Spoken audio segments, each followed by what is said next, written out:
কেউ নাই আপন বলতে, শুধু জীবিত আছি, অনেক কষ্ট সহ করে দিন পার করতেছি।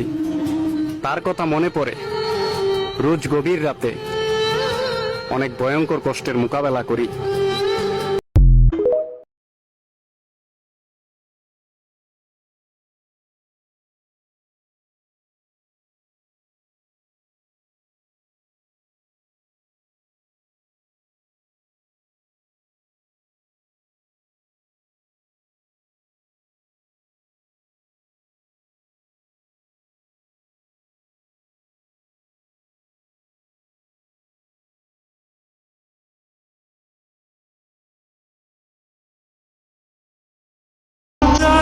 সত্যি ছেলেরা সবসময় ভুল মানুষকে ভালোবাসে, আর কিছু কিছু ছেলে এমন নারীকে ভালোবাসে যাকে সে কখনো পাবেই না।